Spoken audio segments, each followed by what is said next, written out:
Puper TV.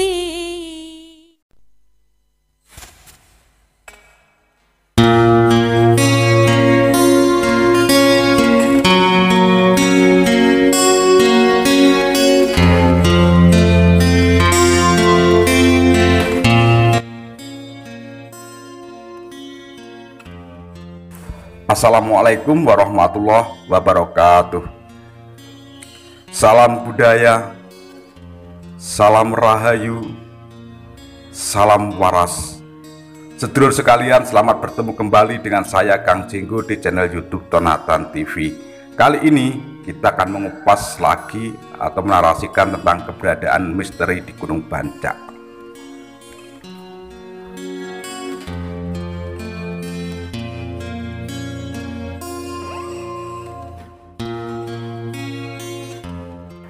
Belum lama dari Gunung Bancak, saya bertemu dengan sesepuh atau orang sepuh yang berada di perbatasan antara Magetan dan Ponorogo. Kami ngopi di sana, dan saya ceritakan bahwasanya saya juga baru saja dari puncak Gunung Bancak, yakni di tempat pemakaman atau peziarahan di makam Eyang Putri Maduretno. Beliau terkejut lalu tersenyum. Gunung Bancak dahulu, kata beliau, adalah terkenal sebagai lokasi pencari pesugihan.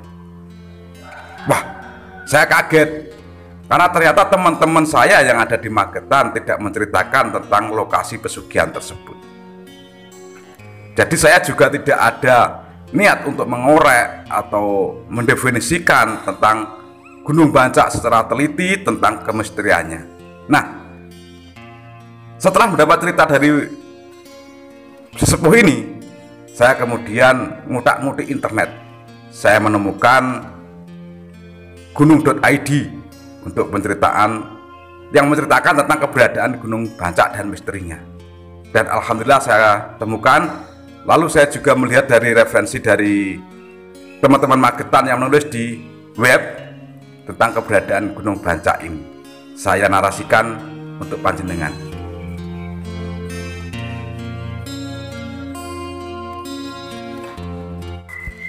Sebelum memasuki sebuah narasi, sedulur, saya terlebih dahulu dengan hormat memohon kepada panjenengan untuk kersa memberikan waktu untuk menekan tombol subscribe, like, dan juga bila perlu memberikan komentar-komentar tentang keberadaan misteri Gunung Bancak ini.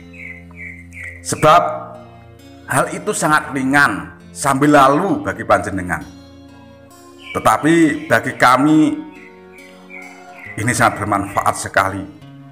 Dan untuk keberlangsungan serta eksistensinya channel Tonatan TV ini.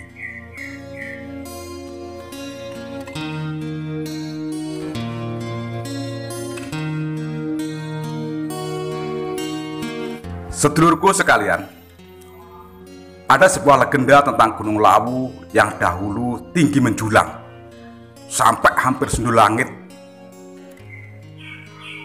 Lalu salah satu dari prajurit Prabu Romo, yakni Hanuman, seekor kera yang berwarna putih atau Wanara Seta, ini memiliki kesaktian yang luar biasa. Iya, karena beliau adalah anak dewa si Hanuman ini. Entah apa sebab musababnya tidak dapat saya temukan cerita-cerita, tetapi Hanuman waktu itu marah bukan palang. Dia marah sekali. Lalu kakinya ini menggedruk-gedruk bumi di Gunung Lawu, menendang puncak Gunung Lawu hingga Gunung Lawu di puncaknya terlempar ke arah timur, sampailah di saat ini disebut Gunung Bancak. Jadi Gunung Bancak ini adalah potongan dari Gunung Lawu. Maka ada satu kisah misteri atau cerita misteri bahwasanya Gunung Bancak ini ada satu lorong atau ada jalan besar yang menuju ke Gunung Lawu. Ini bila dipandang secara goib. Ini yang saya tuliskan, yang saya lihat dari tulisan teman-teman di web. Dan juga saya temukan tulisan ini di gunung.id.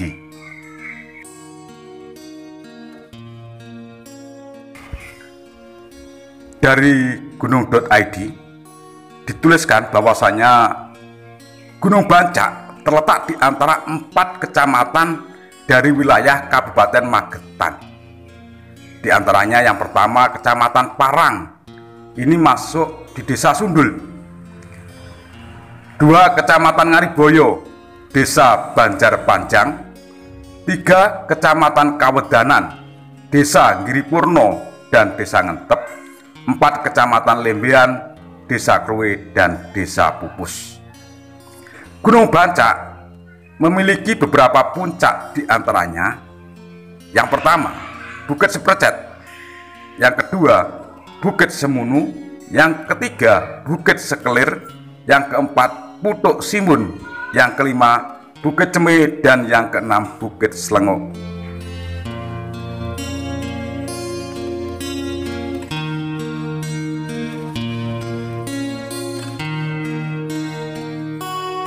Selanjutnya saya temukan dari sundulblogspot.com.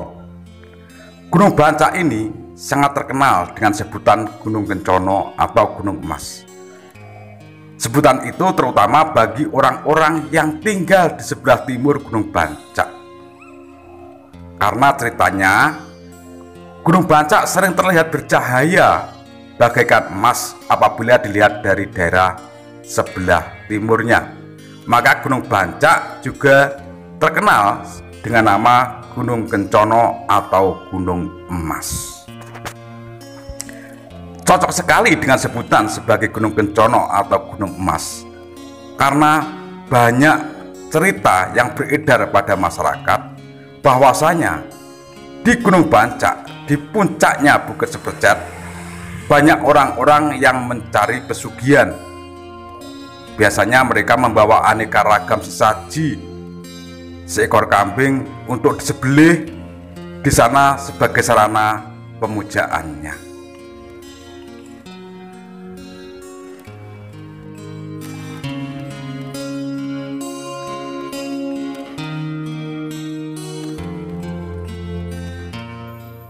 Namun, penulis di sundulblogspot.com ini membeberkan beberapa resiko bagi pencari pesugihan,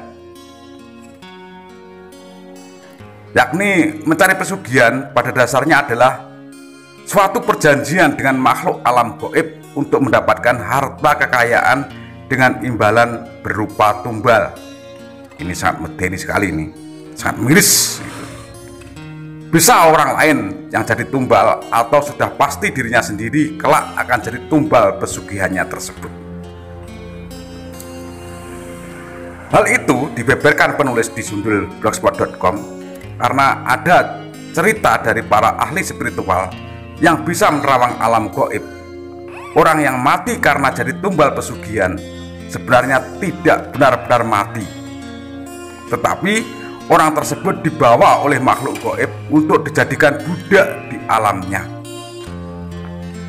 Begitu juga orang yang mencari pesugihan, apabila sudah habis perjanjiannya, maka dia akan dibawa ke alam gaib untuk dijadikan budak membayar hutang harta yang diberikannya selama masih hidup.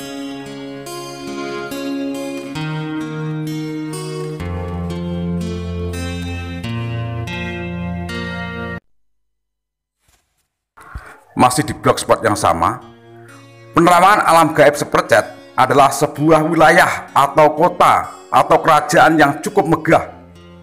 Ada jalan raya yang cukup lebar dan menghubungkan dengan Gunung Lawu. Ini seperti yang dibeberkan oleh teman saya waktu saya bertemu kemarin. Di situ juga ada dikelilingi oleh pagar seperti sebuah benteng. Tapi benteng tersebut ternyata terbuat dari manusia yang telah tersusun atau berlapis 3.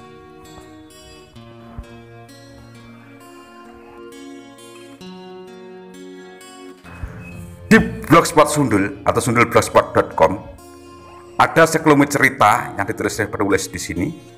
Ada seorang yang tiba-tiba menghilang begitu saja. Setelah dicari kemana-mana tidak ketemu. Akhirnya ditanyakan keberadaannya kepada seorang paranormal dan disuruh mencari di daerah Gunung Bancak. Akhirnya ketemu juga orang tersebut. Lalu orang tersebut bercerita tentang kepergiannya selama sehari. Padahal dia menghilang sudah sekitar 1 minggu. Inilah perbedaan waktu antara alam dunia dan alam gaib. Ceritanya ternyata begini. Dia diajak oleh seorang keliling daerah yang belum dia kenal. Lalu dia diberi makanan oleh orang yang mengajak tersebut. Tetapi dia tidak mau memakannya. Maka dipulangkannya kembali dia ke alam nyata. Katanya di perjalanannya banyak menemui hal-hal yang aneh. Ada orang yang jadi patokan sapi, ada yang disuruh bekerja terus-menerus tanpa henti, dan lain sebagainya. Yang jelas, banyak orang yang dijadikan budak di tempat tersebut. Tentunya mereka orang-orang yang semasa hidupnya meminta pesugihan di daerah itu.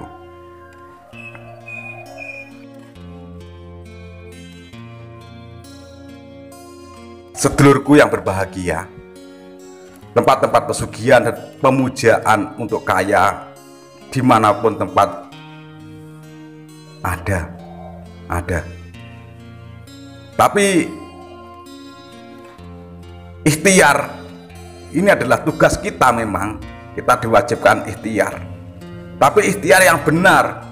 Maka dari itu kita dituntut untuk mencari ilmu agar bisa membedakan mana yang salah dan mana yang benar, lalu kita amalkan ilmu ini. Amal ini dikanteni ilmu iku lakune amal ini. Jadi kita bekerja, kita berbuat, ini hanya sarana, ikhtiar saja. Penentu keberhasilan, penentu sukses dan tidak suksesnya ini hanya yang Maha Kuasa. Kita tidak akan mampu ngeyel untuk sukses kalau pemilik takdir ini tidak memberikan kesuksesan kepada kita.